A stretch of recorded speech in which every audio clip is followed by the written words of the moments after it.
In this lecture, we are going to study network flow, which is another very important topic.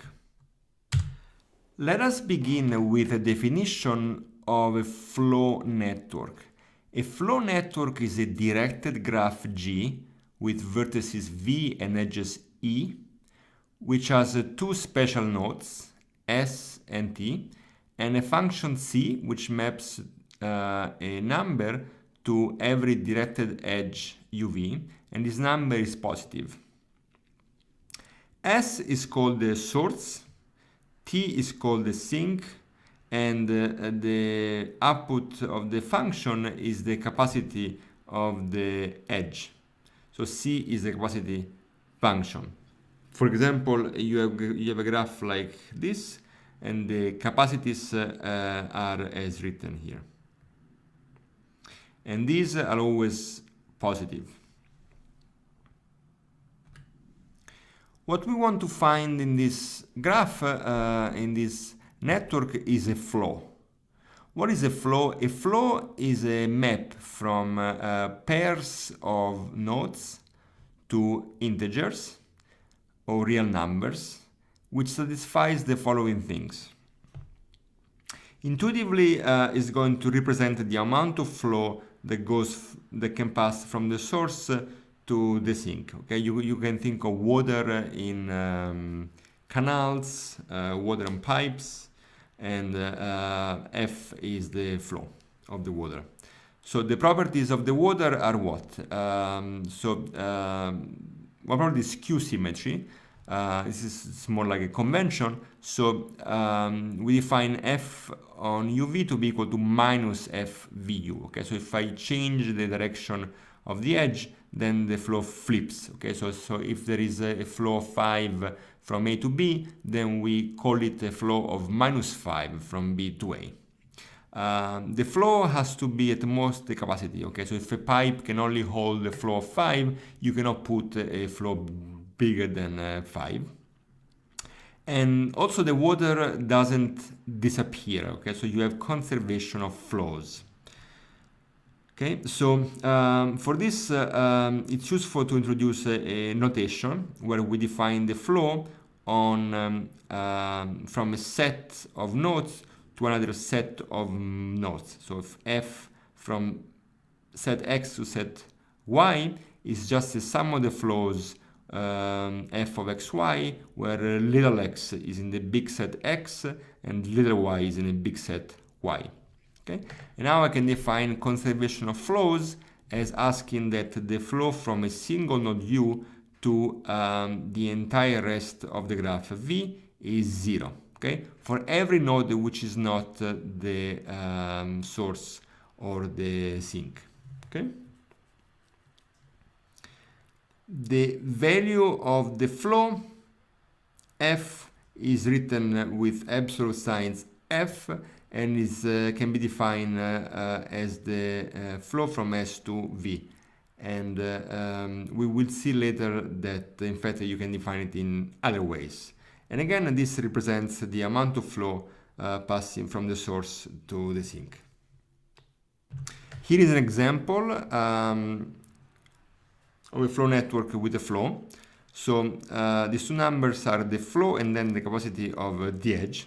So here you have a flow of 20 in this direction, and by our convention we also have a flow of minus 20 in this direction. We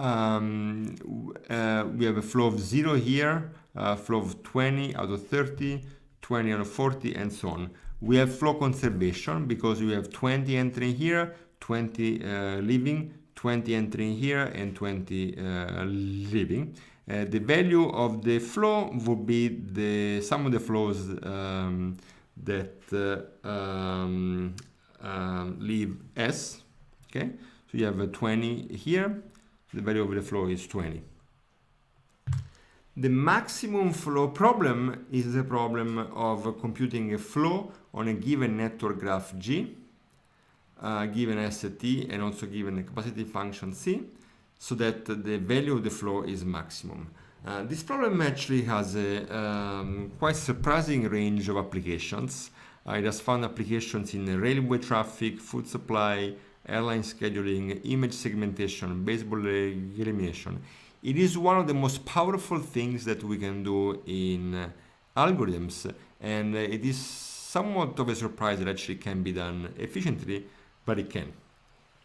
We're going to see a couple of algorithms to solve this problem, but there are many more. A basic concept to describe these algorithms is that of a residual network. So if you have a flow in a flow network, then this flow induces a residual network G subscript F. This network consists of the original graph G and a capacity C sub F which has been modified and is now called the residual capacity.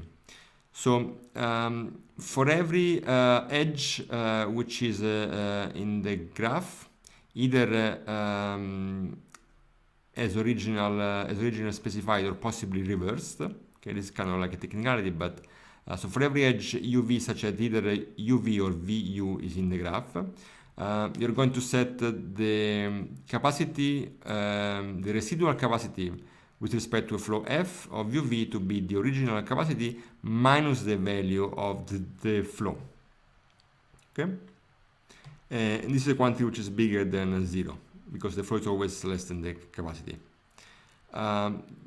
It's important to note that the residual network may put non-zero capacity on edges which were non-existing or had 0 capacity. Okay, so we will see later an example of that, but if you have an edge in one direction, and if you put some flow, then there will be some capacity in the opposite direction, which will correspond to erasing the flow that you put. And we call an augmenting path a path from S to T in the residual network. So it's an augmenting path with respect to a specific flow. Here is an example from before. Here is our flow network with a flow. Okay? And if you have this flow, then you have a residual network GF which looks like this. So what happened? So this edge here now has 0 capacity because it's 20 minus 20. And now a new edge has appeared which goes from this node back to S, which now has a capacity of 20. Okay? And again, this is what happens. Edges can appear, new edges can appear that were not present in the original graph. And this edge here will correspond to canceling the flow that you had in this direction. Okay, here you push the flow 20 out of 30. So what happens here is that you still have a capacity of 10 in this direction, and you have a new edge with capacity of 20 in this direction here, which again corresponds to canceling this flow here. Here you have a 20 out of 40, so you have a 20 left here, and you can capacity of 20 in this direction. Here it hasn't changed because you didn't push any flow. An augmenting path now is a path from S to T in the residual network. Okay? And one such path is this one, this way, okay? The one in blue. Okay. All that we ask is that the edges are present for now, and that's for us an augmenting path. So the first algorithm that we see to compute a max flow is called the Ford-Fulkerson algorithm.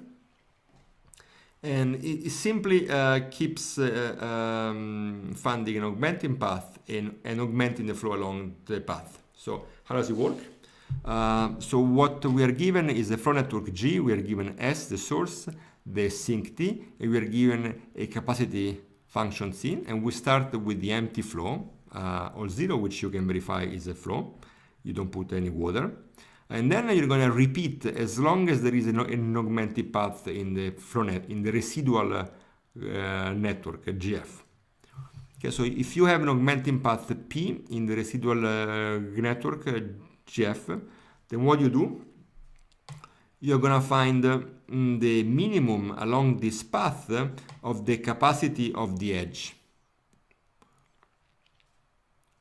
Okay, so you look at all these paths, you look at all the capacities of the edges in this path, and you take the minimum. Okay, and then you're gonna define a new flow, let's say a new way to increment the flow, f prime, which pushes a flow of m for any edge along this path and 0 otherwise. Okay, and you're going to augment the flow with this, meaning that you set f to be f plus f prime. Okay, this is going to give you another residual network, GF. You're going to try to find another path, and you continue this way. So let's see this with an example. You start with this flow network here.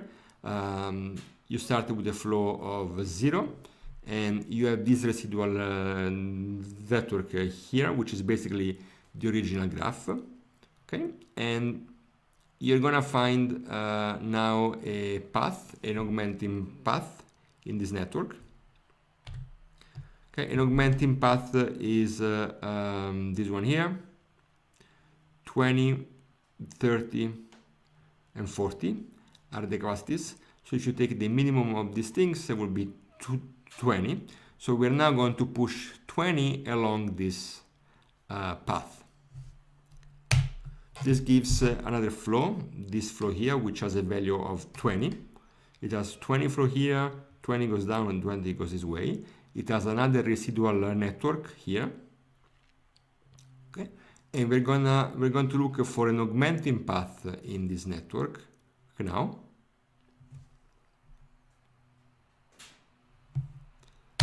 And an augmenting path is this one, go this way, then up, and this way.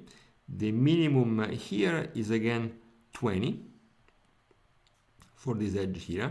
So we're going to put 20 in this in these directions. This is going to give us a new flow. So we have also a flow of 20 here. We have cancelled out the flow that we had here. Interesting. In the previous flow we had a 20 this way, and now it's cancelled out. And then we also have a flow of 20 here.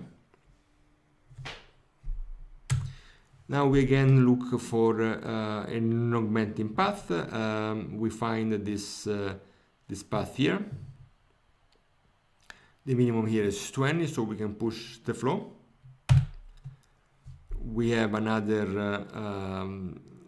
flow network here with a flow which now has a value of 60. And now in this network you don't have any augmenting path. Okay, so by augmenting path we just take the edges which have bigger than 0 capacity. Okay, if you take the one which have 0, then the minimum will be 0. You will not be increasing the flow. Okay, so you cannot find the path with non-zero capacities from S to T here, and so you're done. Ford-Fulkerson terminates and produces this flow. Okay, we now want to understand why Ford-Fulkerson works, and a fundamental notion for this is that of a cut. If you have a flow network, we call an ST cut, a pair big S and BT. If it is a partition of the nodes into two sets, S and T, so T is all the nodes except the ones in S, where little s is in big S and little t is in big T. Okay. And the meaning for the word cut is that if you remove the edges which are between S and T, you're going to disconnect the source and the sink. For example, in this network here, we have little s and little t, and this set here would be the big S, and these nodes here would be the big T. If you remove the edges which cross S to T, then you will be disconnecting the source from the sink. To prove the correctness, okay, so we also need to define the capacity of an ST cut.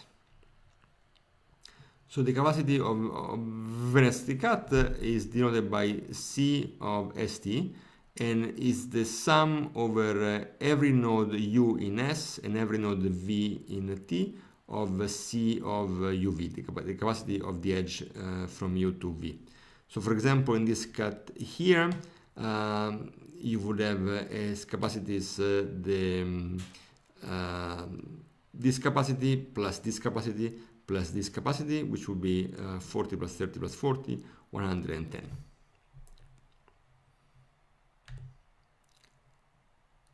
So to analyze the Ford-Fulkerson algorithm, we have to start with a lemma, which is a small fact which we're going to use for a bigger result. So the lemma says that if you have a flow, then for any cut ST that you have, the flow on this cut, so the flow from big S to big T, okay, which we defined earlier, is equal to the value of the flow. Okay. Remember, this F big S big T is just the sum of all the flows UV, where U is in S and V is in T. The proof amounts to this. Okay, so let's say you have some cut. I'm going to show that you can change the cut without changing the flow. So let's take a node X, which was in S. Let's move it to T. Okay. So what happens to the flow? Well, before we had all the flow from X to T. So now we lost that. So we lost F of X to T. But we also gained the flow from S to X. Okay. But it can be observed that in fact these two quantities are the same. Okay, so fxt is equal to minus fxs, and this follows by flow conservation, because the flow from X to V is 0.